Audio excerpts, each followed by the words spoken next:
Sisters and brothers of America,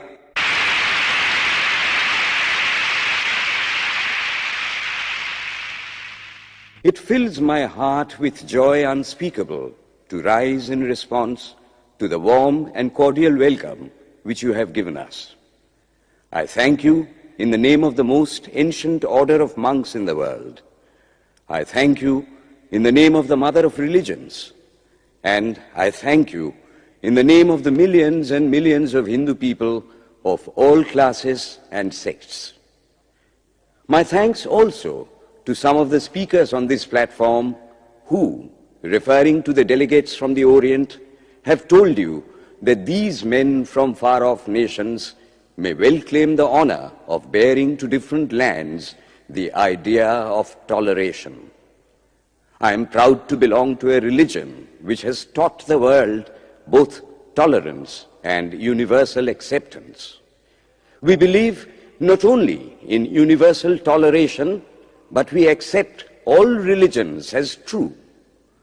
I am proud to belong to a nation which has sheltered the persecuted and the refugees of all religions and all nations of the earth. I am proud to tell you that we have gathered in our bosom the purest remnant of the Israelites who came to southern India and took refuge with us in the very year in which their holy temple was shattered to pieces by Roman tyranny. I am proud to belong to the religion which has sheltered and is still fostering the remnant of the grand Zoroastrian nation. I will quote to you, brethren, a few lines from a hymn which I remember to have repeated from my earliest boyhood, which is every day repeated by millions of human beings. As the different streams, having their sources in different places, all mingle their water in the sea, so, O Lord, the different paths which men take through different tendencies, various though they appear, crooked or straight, all lead to Thee. The present convention, which is one of the most august assemblies ever held, is in itself a vindication, a declaration to the world of the wonderful doctrine preached in the Gita. Whosoever comes to me, through whatsoever form, I reach him. All men are struggling through paths which in the end lead to me. Sectarianism, bigotry, and its horrible descendant, fanaticism, have long possessed this beautiful earth. They have filled the earth with violence, drenched it often and often with human blood, destroyed civilization, and sent whole nations to despair. Had it not been for these horrible demons, human society would be far more advanced than it is now. But their time is come, and I fervently hope that the bell that tolled this morning in honor of this convention may be the death knell of all fanaticism, of all persecutions with the sword or with the pen, and of all uncharitable feelings between persons wending their way to the same goal.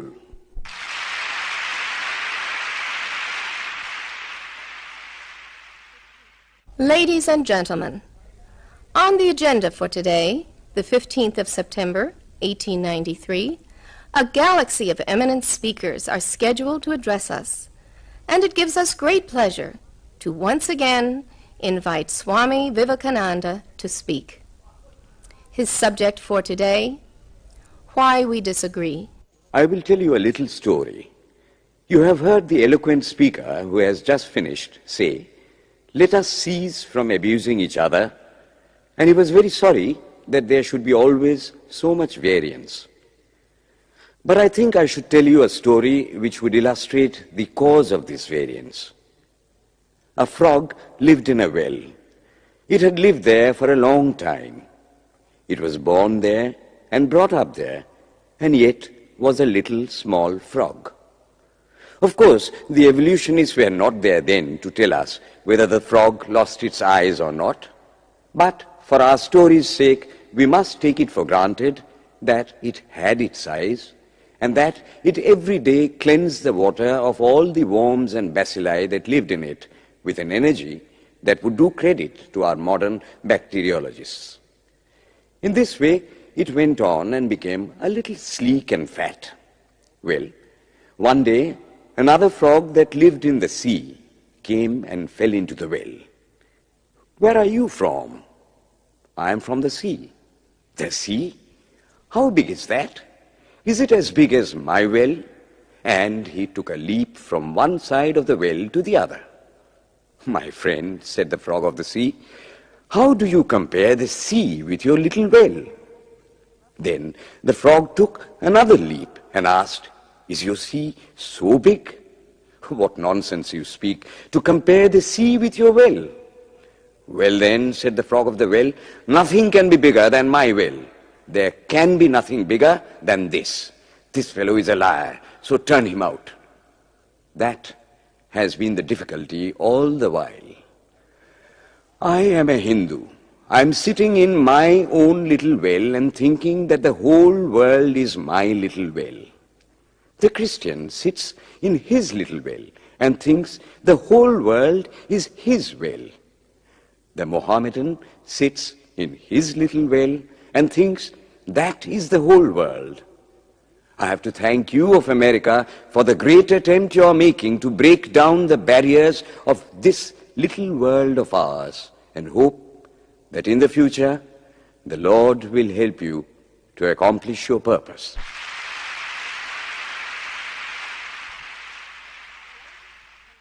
Delegates and friends, today, the 19th of September, 1893, is the 9th day of the World's Parliament of Religions. We have had the privilege of listening to many distinguished speakers from the world over address us on a variety of subjects. The time is at hand to now listen to the great monk from India, Swami Vivekananda, read his paper on Hinduism.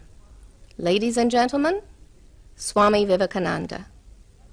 From the high spiritual flights of the Vedanta philosophy, of which the latest discoveries of science seem like echoes, to the low ideas of idolatry with its multifarious mythology, the agnosticism of the Buddhists and the atheism of the Jains, each and all have a place in the Hindu's religion. Where then, the question arises, where is the common center to which all these widely diverging radii converge? Where is the common basis upon which all these seemingly hopeless contradictions rest? And this is the question I shall attempt to answer. The Hindus have received their religion through revelation, the Vedas. They hold that the Vedas are without beginning and without end. It may sound ludicrous to this audience how a book can be without beginning or end. But by the Vedas, no books are meant. They mean the accumulated treasury of spiritual laws discovered by different persons in different times. Just as the law of gravitation existed before its discovery and would exist if all humanity forgot it, so is it with the laws that govern the spiritual world. The moral, ethical, and spiritual relations between soul and between individual spirits and the Father of all spirits were there before their discovery and would remain even if we forgot them. The discoverers of these laws are called rishis, and we honor them as perfected beings. I'm glad to tell this audience that some of the very greatest of them were women. Here it may be said that these laws, as laws, may be without end, but they must have had a beginning. The Vedas teach us that creation is without beginning or end. Science is said to have proved that the sum total of cosmic energy is always the same. Then, if there was a time when nothing existed, where was all this manifested energy? Some say it was in a potential form in God. In that case, God is sometimes potential and sometimes kinetic, which would make him mutable. Everything mutable is a compound, and everything compound must undergo that change which is called destruction. So, God would die, which is absurd. Therefore, there never was a time when there was no creation. If I may be allowed to use a simile, creation and creator are two lines without beginning and without end, running parallel to each other. God is the ever-active providence by whose power systems after systems are being evolved out of chaos, made to run for a time and again destroyed. This is what the Brahmin boy repeats every day. The sun and the moon the Lord created like the suns and moons of previous cycles. And this agrees with modern science. Here I stand, and if I shut my eyes and try to conceive my existence, what is the idea before me? The idea of a body. Am I then nothing but a combination of material substances? The Vedas declare, no. I am a spirit living in a body. I am not the body. The body will die, but I shall not die. Here am I in this body. It will fall, but I shall go on living. I had also a past.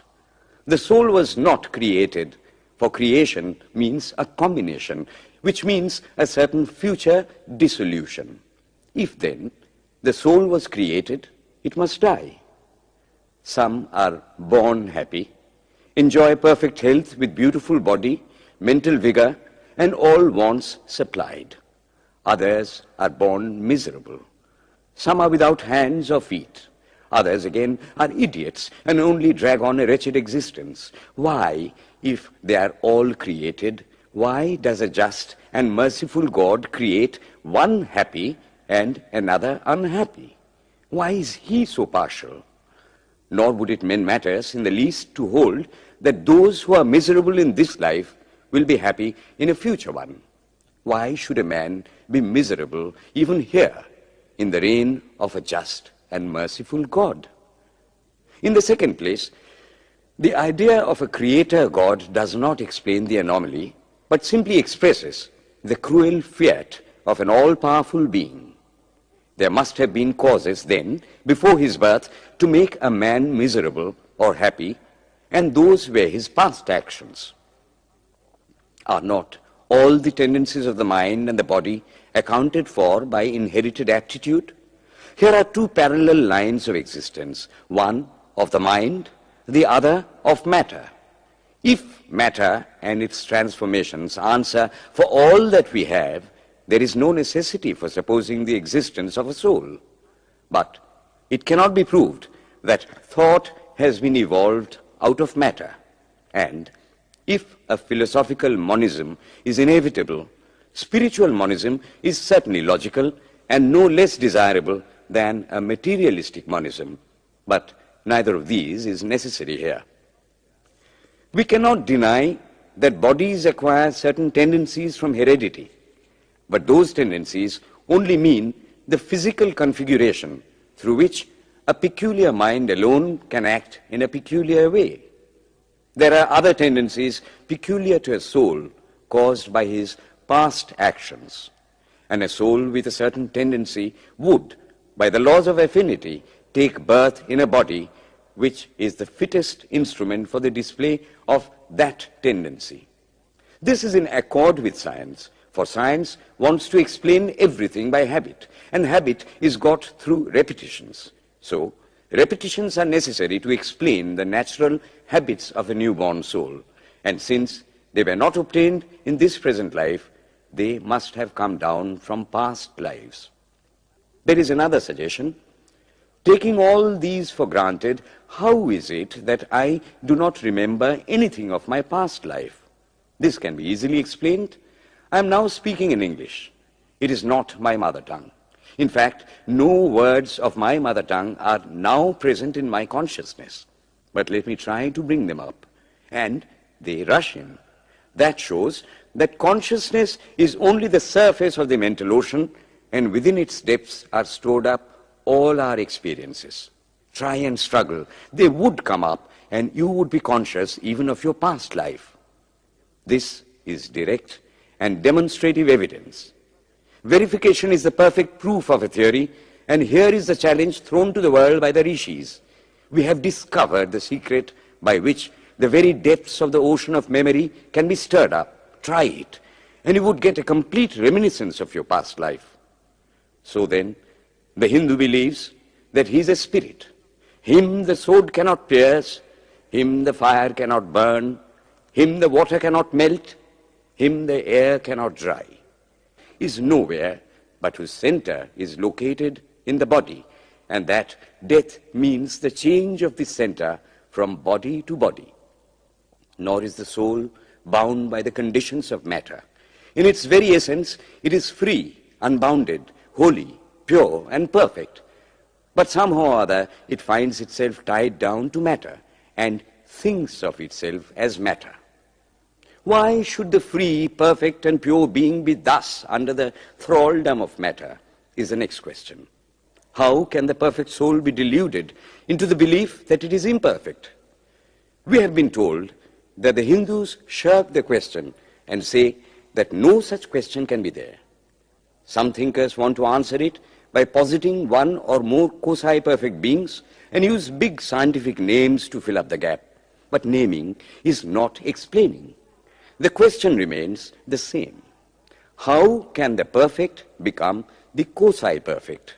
How can the pure, the absolute, change even a microscopic particle of its nature?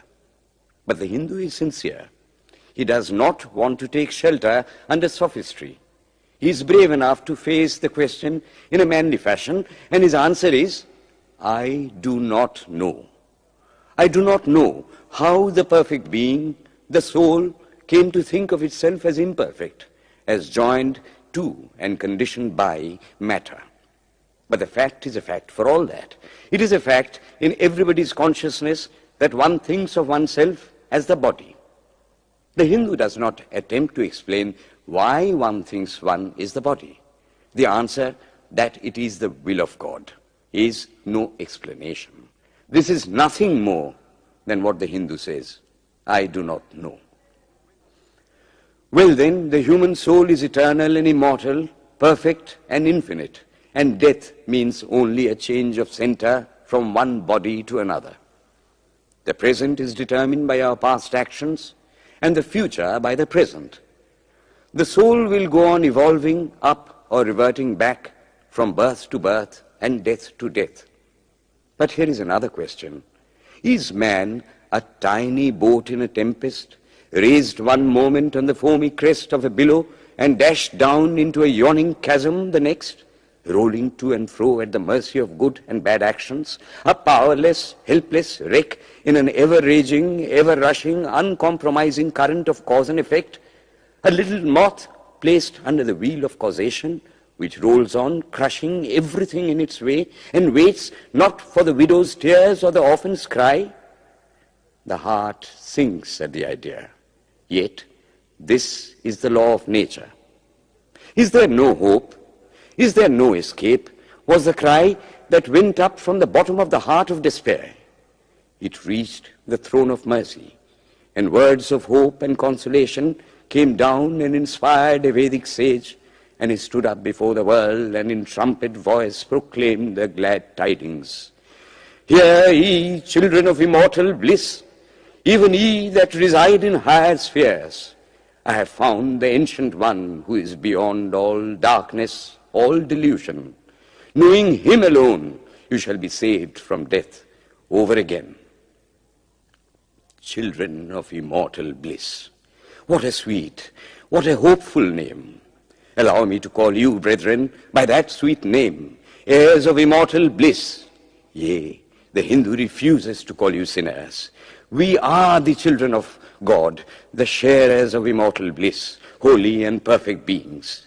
Ye divinities on earth, sinners, it is a sin to call a man so. It is standing libel on human nature. Come up, O lions, and shake off the delusion that you are sheep. You are souls immortal, spirits free, blessed and eternal. Ye are not matter, ye are not bodies. Matter is your servant, not you the servant of matter. Thus it is that the Vedas proclaim not a dreadful combination of unforgiving laws, not an endless prison of cause and effect, but that at the head of all these laws, in and through every particle of matter and force stands one, by whose command the wind blows, the fire burns, the clouds rain, and death stalks upon the earth. And what is his nature? He is everywhere, the pure and formless one, the Almighty and the All-Merciful. Thou art our Father, thou art our Mother, thou art our beloved friend, thou art the source of all strength, give us strength. Thou art he that beareth the burdens of the universe. Help me bear the little burden of this life. Thus sang the rishis of the Vedas. And how to worship him? Through love. He is to be worshipped as the one beloved, dearer than everything in this and the next life. This is the doctrine of love declared in the Vedas, and let us see how it is fully developed and taught by Krishna, whom the Hindus believe to have been God incarnate on earth. He taught that a man ought to live in this world like a lotus leaf, which grows in water but is never moistened by water. So a man ought to live in the world, his heart to God and his hands to work. It is good to love God for hope of reward in this or the next world, but it is better to love God for love's sake. And the prayer goes, Lord, I do not want wealth, nor children, nor learning. If it be thy will, I shall go from birth to birth. But grant me this, that I may love thee without the hope of reward. Love unselfishly for love's sake. One of the disciples of Krishna, the then emperor of India, was driven from his kingdom by his enemies and had to take shelter with his queen in a forest in the Himalayas. And there, one day, the queen asked him how it was that he, the most virtuous of men, should suffer so much misery. Yudhishthira answered, Behold, my queen, the Himalayas. How grand and beautiful they are. I love them. They do not give me anything, but my nature is to love the grand, the beautiful. Therefore, I love them. Similarly, I love the Lord. He is the source of all beauty, of all sublimity. He is the only object to be loved. My nature is to love him, and therefore I love. I do not pray for anything. I do not ask for anything. Let him place me wherever he likes. I must love him for love's sake. I cannot trade in love. The Vedas teach that the soul is divine, only held in the bondage of matter. Perfection will be reached when this bond will burst, and the word they use for it is, therefore, mukti, freedom. Freedom from the bonds of imperfection, freedom from death and misery. And this bondage can only fall off through the mercy of God, and this mercy comes on the pure. So, purity is the condition of his mercy. How does that mercy act? He reveals himself to the pure heart. The pure and the stainless see God, yea, even in this life. Then and then only all the crookedness of the heart is made straight. Then all doubt ceases. He is no more the freak of a terrible law of causation. This is the very center, the very vital conception of Hinduism. The Hindu does not want to live upon words and theories. If there are existences beyond the ordinary sensuous existence, he wants to come face to face with them. If there is a soul in him which is not matter, if there is an all-merciful universal soul, he will go to him direct. He must see him, and that alone can destroy all doubts. So, the best proof a Hindu sage gives about the soul, about God, is, I have seen the soul, I have seen God. And that is the only condition of perfection. The Hindu religion does not consist in struggles and attempts to believe a certain doctrine or dogma, but in realizing, not in believing, but in being and becoming. Thus, the whole object of their system is by constant struggle to become perfect, to become divine, to reach God and see God. And this reaching God, seeing God, becoming perfect, even as the Father in heaven is perfect, constitutes the religion of the Hindus. And what becomes of a man when he attains perfection? He lives a life of bliss infinite. He enjoys infinite and perfect bliss, having obtained the only thing in which man ought to have pleasure, namely God, and enjoys the bliss with God. So far, all the Hindus are agreed.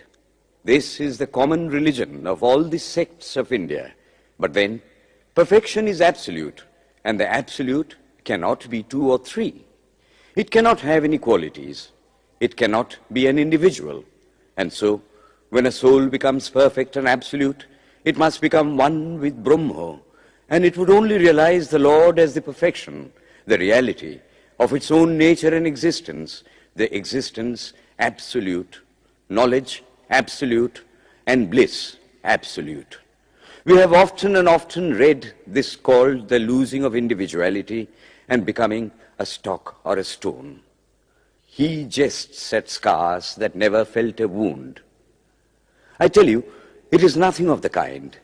If it is happiness to enjoy the consciousness of this small body, it must be greater happiness to enjoy the consciousness of two bodies, the measure of happiness increasing with the consciousness of an increasing number of bodies, the aim, the ultimate of happiness being reached when it would become a universal consciousness. Therefore, to gain this infinite universal individuality, this miserable little prison individuality must go.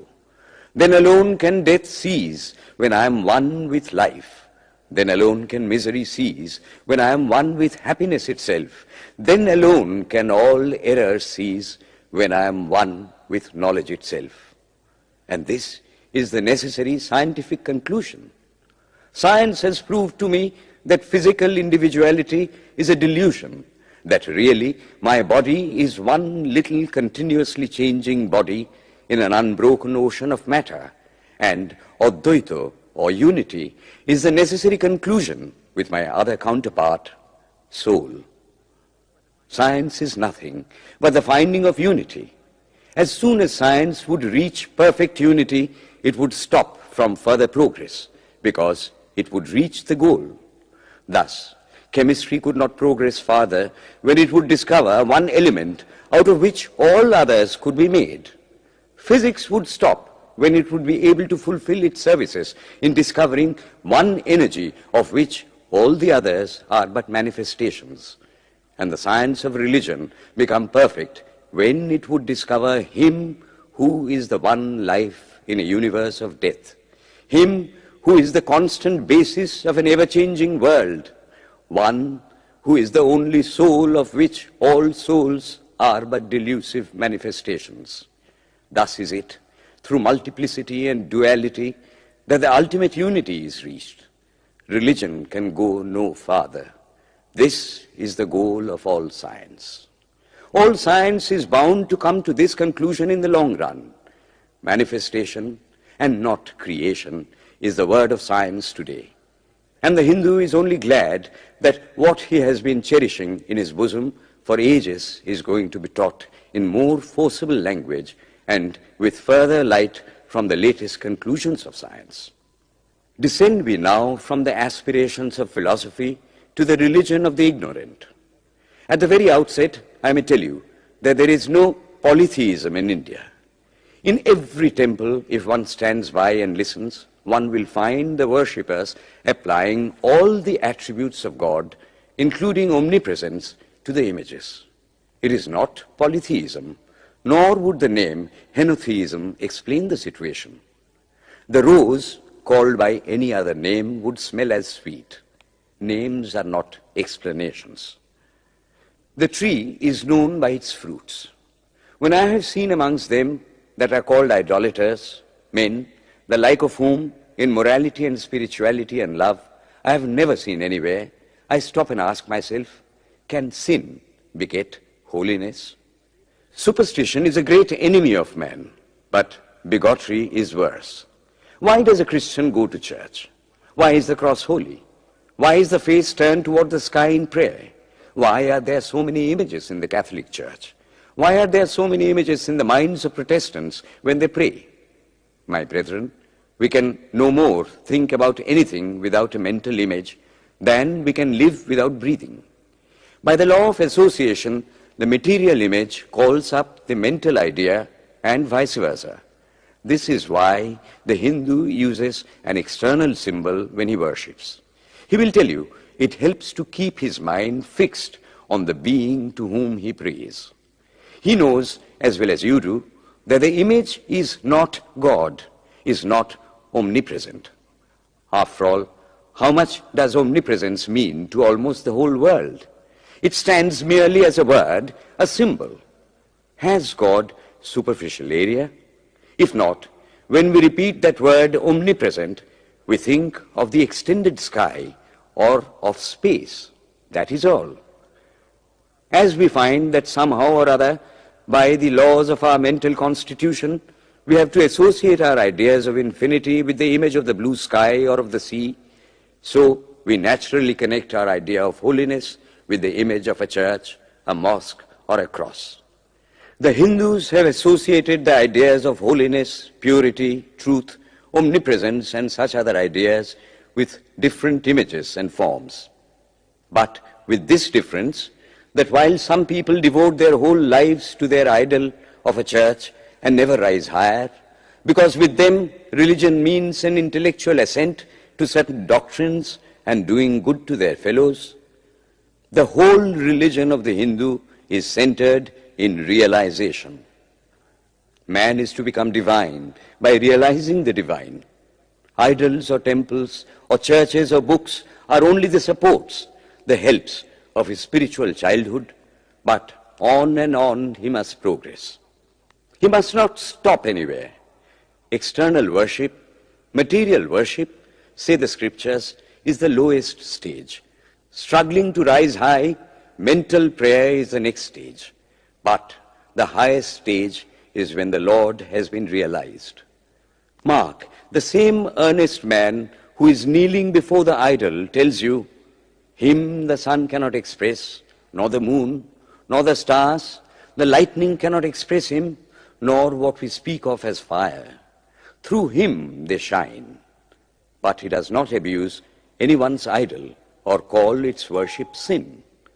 He recognizes in it a necessary stage of life. The child is father of the man. Would it be right for an old man to say that childhood is a sin or youth is a sin?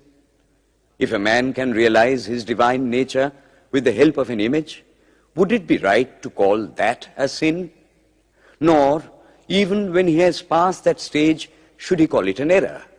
To the Hindu, man is not traveling from error to truth, but from truth to truth, from lower to higher truth. To him, all the religions, from the lowest fetishism to the highest absolutism, mean so many attempts of the human soul to grasp and realize the infinite, each determined by the conditions of its birth and association, and each of these marks a stage of progress. And every soul is a young eagle soaring higher and higher, gathering more and more strength till it reaches the glorious sun. Unity in variety is the plan of nature, and the Hindu has recognized it. Every other religion lays down certain fixed dogmas and tries to force society to adopt them.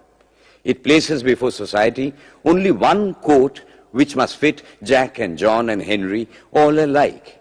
If it does not fit John or Henry, he must go without a coat to cover his body. The Hindus have discovered that the absolute can only be realized or thought of or stated through the relative, and the images, crosses and crescents are simply so many symbols, so many pegs to hang spiritual ideas on. It is not that this help is necessary for everyone, but those that do not need it have no right to say that it is wrong, nor is it compulsory in Hinduism.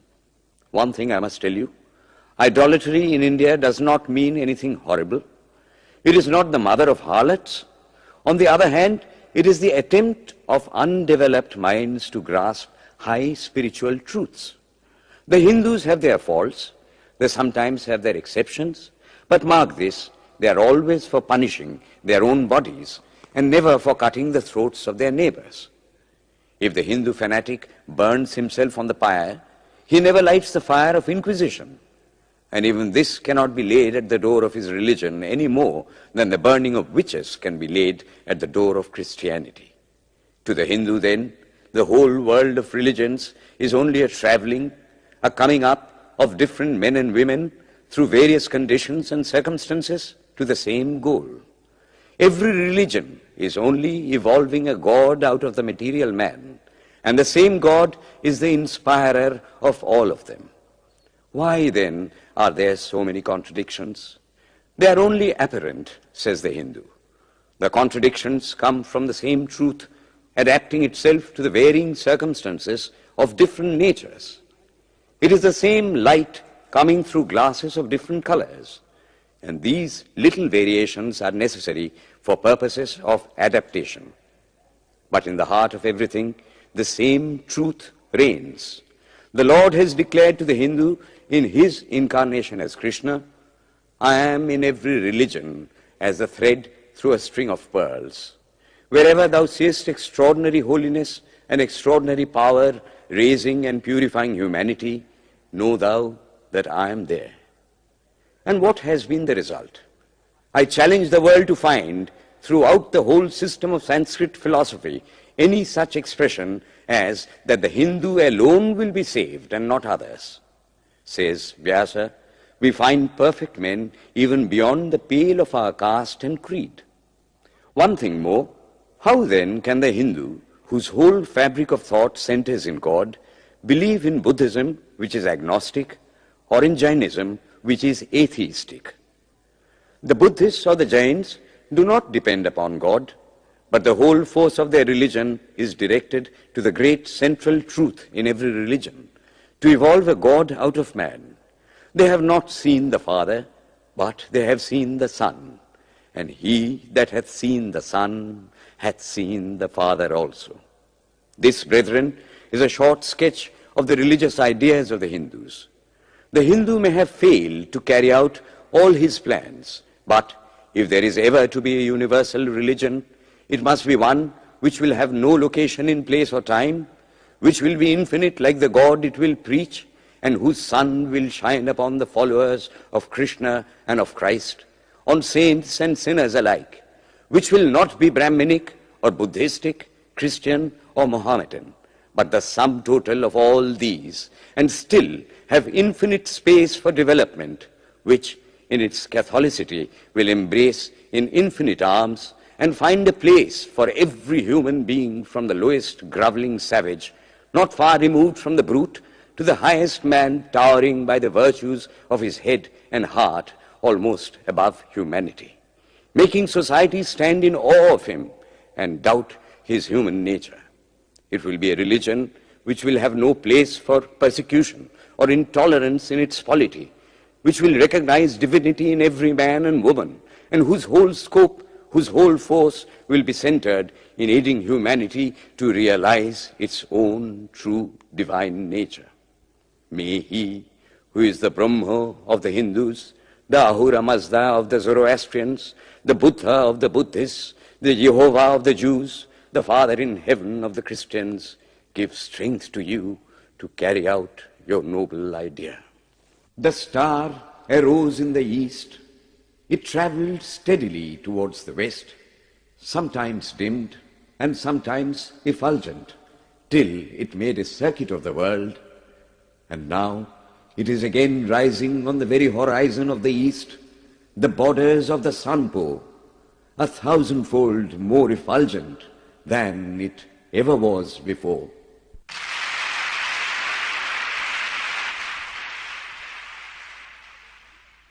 Today, the 26th of September, 1893, is the penultimate day of this Parliament of Religions at Chicago.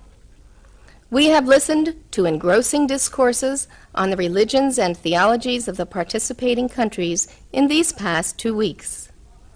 In continuing this series, Swami Vivekananda will now speak on Buddhism, the fulfillment of Hinduism. The religion of the Hindus is divided into two parts, the ceremonial and the spiritual. The spiritual portion is specially studied by the monks. In that, there is no caste. A man from the highest caste and a man from the lowest may become a monk in India, and the two castes become equal. In religion, there is no caste. Caste is simply a social institution. When Buddha was teaching, Sanskrit was no more the spoken language in India. It was then only in the books of the learned. Some of Buddha's Brahmin disciples wanted to translate his teachings into Sanskrit, but he distinctly told them, "I am for the poor, for the people. Let me speak in the tongue of the people." And so, to this day, the great bulk of his teachings are in the vernacular of that day in India. Whatever may be the position of philosophy, whatever may be the position of metaphysics, so long as there is such a thing as death in the world, so long as there is such a thing as weakness in the human heart, so long as there is a cry going out of the heart of man in his very weakness, there shall be a faith in God.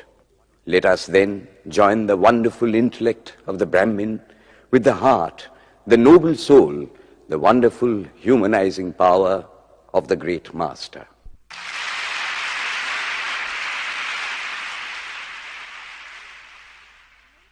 Ladies and gentlemen, in a short while from now, the World's Parliament of Religions at Chicago will come to a close. And this day, the 27th of September, 1893, will go down in history as a landmark for more reasons than one. It is in the fitness of things that we now call upon Swami Vivekananda from India to address this final session. The world's Parliament of Religions has become an accomplished fact, and the merciful Father has helped those who labored to bring it into existence and crown with success their most unselfish labor. My thanks to those noble souls whose large hearts and love of truth first dreamt this wonderful dream and then realized it.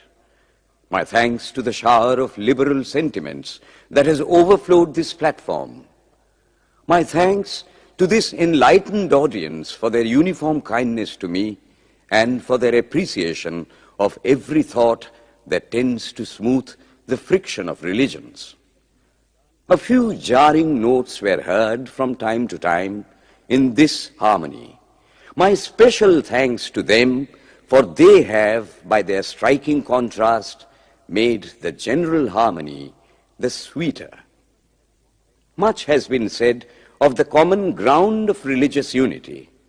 I am not going just now to venture my own theory, but if anyone here hopes that this unity will come by the triumph of any one of the religions and the destruction of the others, to him I say, brother, yours is an impossible hope. Do I wish that the Christian would become Hindu? God forbid. Do I wish that the Hindu or Buddhist would become Christian? God forbid. The seed is put in the ground, and earth and air and water are placed around it. Does the seed become the earth or the air or the water? No. It becomes a plant. It develops after the law of its own growth, assimilates the air, the earth, and the water, converts them into plant substance, and grows into a plant. Similar is the case with religion. The Christian is not to become a Hindu or a Buddhist, nor a Hindu or a Buddhist to become a Christian, but each must assimilate the spirit of the others and yet preserve his individuality and grow according to his own law of growth. If the Parliament of Religions has shown anything to the world, it is this. It has proved to the world that holiness, purity, and charity are not the exclusive possessions of any church in the world, and that every system has produced men and women of the most exalted character. In the face of this evidence, if anybody dreams of the exclusive survival of his own religion and the destruction of others, I pity him from the bottom of my heart and point out to him that upon the banner of every religion will soon be written, in spite of resistance, help and not fight, assimilation and not destruction, harmony and peace and not dissension.